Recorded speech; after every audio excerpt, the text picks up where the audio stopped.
Hello everyone, welcome to the Expa 101 tutorial. My name's James. You probably know me from such places as Dr. Love and Maxis. So here I'm just going to go through a short tutorial of how to use the system, like key things you should know when managing your EPs on Expa. So I'm on an incognito window here, which if you're a guy you should know what one of those is. And we just going to log into the platform here, so I'm just going to put my details. Type my password really fast so you can see what it is. So this is what you should get ended up on, which is a dashboard page. Basically it shows you different things, so it should show you my EPs. So my EPs is the number of EPs that you're EP manager on. Currently I'm on 33, which is quite a lot, but obviously depending on if you mark yourself as EP manager, that'll depend on the number. So first thing we should do is head over to people. So people is where you see all of the EPs, and then you should go on to click My Committee's EPs. So this should show a list of all the EPs that you have for your committee. Just because I'm using the MC account, it shows all the EPs in the UK, but on your version of this, it will just show the EPs from your local committee who signed up. So as you can see, there's a list of EPs here, and on this Bristol person, Anna Hegarty, she has something called EP Manager, and they're marked as EP managers on the system.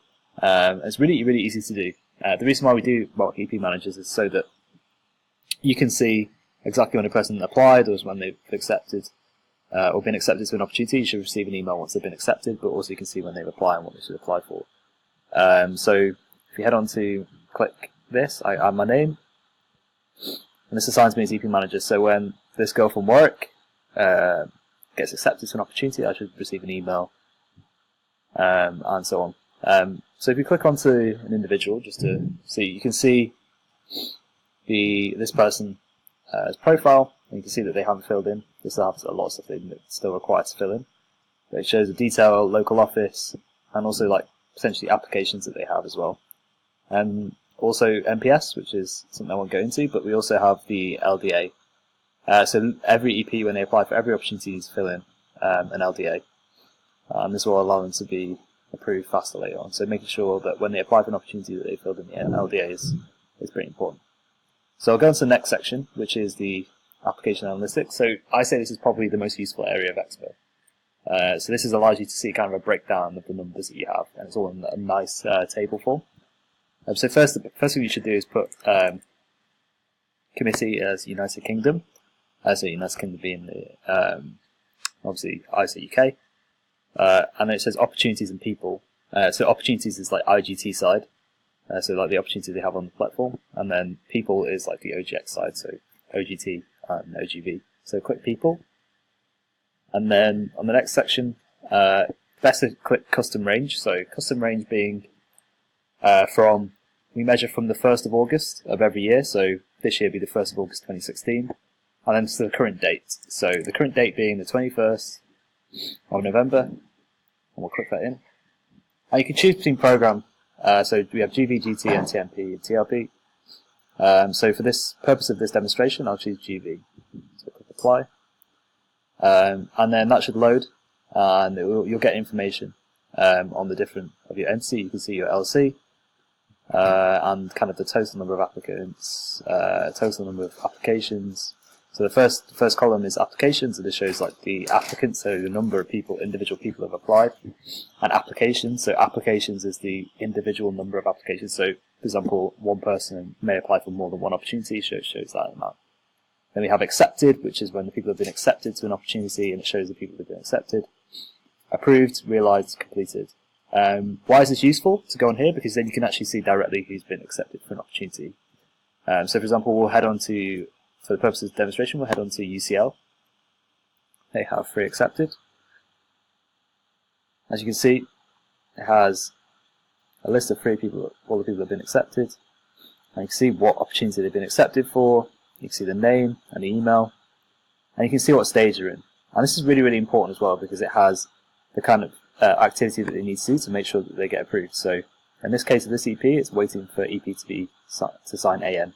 AN being the acceptance note. So as an EP manager, you know that EP needs to sign the acceptance note. So you contact them, make sure that they sign the acceptance note, and also make them aware of like the future payment that they need to pay, being the £450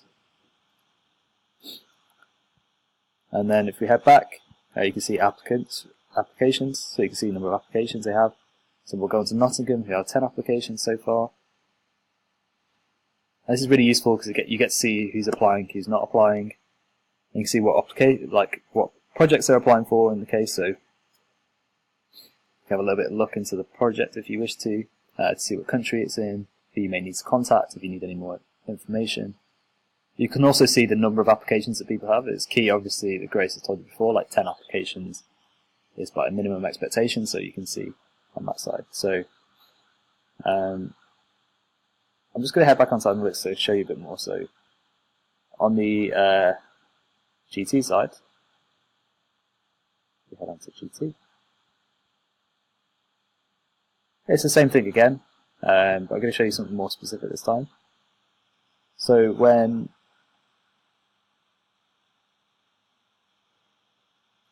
an EP is in progress, which is another type of status, it'll tell you exactly what they need to fill in. So pending LDA, so like I said before, the leadership development assessment, EP manager approval, and OP manager approval, which is the opportunity manager approval, so the people on the other side accepting them and then approving them, and then payment, so the payment. When an EP is paid, which you'll see on our payment tracker, which the VPs will make you aware of, you can then officially mark the person as paid for the match. So you click this and it changes from the green.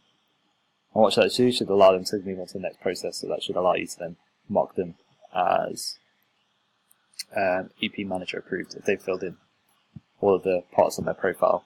If they haven't, then it will still continue to be like this until they've filled in their LDA. And then from that side, then you're just waiting on the opportunity manager to approve them. Sometimes there can be a glitch as well, so sometimes it doesn't necessarily recognise that they filled in their LDA. Often just make sure you're in contact with the other country to make sure that they're aware of this.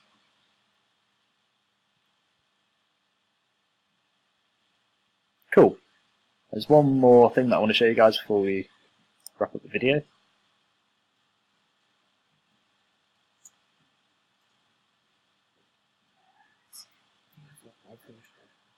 No, sorry. In terms of the EP manager approval, so we go into the section here, and you can see, for example, this here, which is contacted and interviewed, to ensure that the person can go through in terms of being approved for an opportunity. Let's make sure that the EP has been contacted and the EP has been approved. To make sure the EP has been approved, sorry. So this is how you mark someone's contacted if you want to mark them as contacted after a phone call. And also in terms of the interview process, we have, if you want to make sure that the person can be approved later on, is that you mark them as approved on the platform. So that's kind of like the Expa 101. If you have any further questions, do not hesitate to reach out to your VP or LCP or even ourselves. We can kind of clarify more information. So that's the end of this video. Thank you very much, and get Expa in. Well, I don't know if that's a verb or not, but get Expa in.